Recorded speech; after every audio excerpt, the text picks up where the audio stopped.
আসসালামু আলাইকুম সম্মানিত ভিউয়ার্স, আশা করি সকলেই ভালো আছেন। তো বরাবরের মতো আজকে ক্যাডেট কলেজে ভর্তি পরীক্ষার প্রস্তুতি টেস্ট নিয়ে আপনাদের মাঝে সাধারণ জ্ঞান বিষয় টপিক নিয়ে হাজির হয়ে গেলাম। তো ইতিপূর্বে আমরা বাংলা, ইংরেজি, সাধারণ জ্ঞান, গণিত ইত্যাদি বিষয় নিয়ে আমরা ক্যাডেট কলেজে ভর্তি পরীক্ষার প্রস্তুতিমূলক 22টি ভিডিও আপলোড করেছি। ভিডিওগুলো লিঙ্ক ডেসক্রিপশন বক্সে দেওয়া আছে, আপনারা চাইলে দেখে নিতে পারেন। তো আজকের যে আজকে ভিডিও টপিক আলোচনা করবো ক্যাডেট কলেজে ভর্তি পরীক্ষার প্রস্তুতি সাধারণ জ্ঞান বিষয় টপিক নিয়ে। আজকের ভিডিওটি অত্যন্ত গুরুত্বপূর্ণ, আপনারা সকলে মনোযোগ দিয়ে শেষ অবধি দেখুন। তো শেষে একটি আপডেট জানানোর চেষ্টা করব আপনাদের ক্যাডেট ভর্তি সম্পর্কে।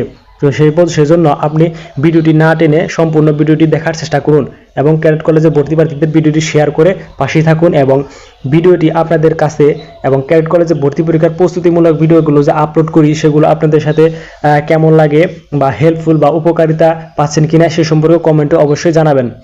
তো এখন আলোচনা করব সাধারণ জ্ঞান বিষয় নিয়ে, বর্তমান সাম্প্রতিক বিষয় নিয়ে। প্রশ্ন, অপটিমাস কি? উত্তর হবে টেসলার তৈরি মানব সদৃশ রোবট। প্রশ্ন, বাংলাদেশে বৈষম্য বিরোধী ছাত্র আন্দোলনের রাজধানী ঢাকার দেয়ালে আঁকা গ্রাফিতির চিত্রে সংকলনের নাম কি?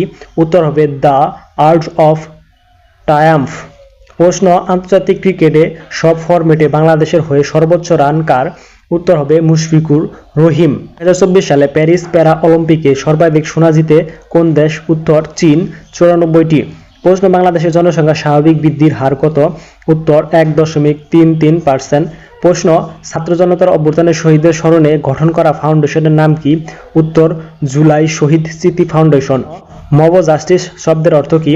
উত্তর উচ্ছৃঙ্খল জনতার বিচার কার্য। মব জাস্টিস শব্দের অর্থ হচ্ছে উচ্ছৃঙ্খল জনতার বিচার কার্য। প্রশ্ন, বাংলাদেশের মোট কতটি ক্ষুদ্র নৃগোষ্ঠী রয়েছে? উত্তর 50টি। প্রশ্ন, বৃহত্তর ক্ষুদ্র নৃগোষ্ঠীর নাম কি? উত্তর হবে চাকমা। বৃহত্তর সবচেয়ে বড় ক্ষুদ্র নৃগোষ্ঠী যেটা রয়েছে সেটি হচ্ছে চাকমা। ক্ষুদ্রতম নৃগোষ্ঠীর নাম হচ্ছে ভিল। প্রশ্ন, গ্রাফিতি শব্দের অর্থ কি? অর্থ খচিত। প্রশ্ন, সেভেন সিস্টার্স কোন দেশে অবস্থিত? উত্তর ভারতে। প্রশ্ন, জাতিসংঘ রিপোর্ট অনুসারে শতাব্দীর শেষে বৈশ্বিক উষ্ণতা কত বৃদ্ধি পেতে পারে? উত্তর 3.1 ডিগ্রি সেলসিয়াস। প্রশ্ন, 2022 সালের তুলনায় 2023 সালে বৈশ্বিক কার্বন নিঃসরণের হার কত বৃদ্ধি পেয়েছে?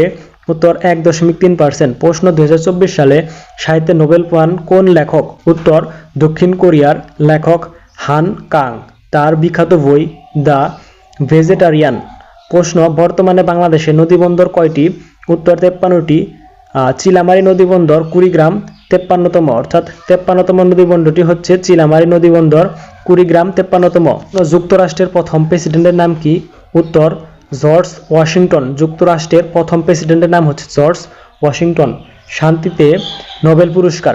তো নোবেল পুরস্কার সম্পর্কে আমাদের ভিডিওতে আলাদাভাবে একটি লেসন সম্পর্কে আলোচনা করা হয়েছে। ভিডিওগুলোর লিঙ্ক ডেসক্রিপশন বক্সে দেওয়া আছে। ভিডিওটি খুব গুরুত্ব সহকারে বিস্তারিতভাবে দেওয়া আছে, তো গুরুত্ব সহকারে দেখবেন, আশা করি উপকারে আসবে আপনার।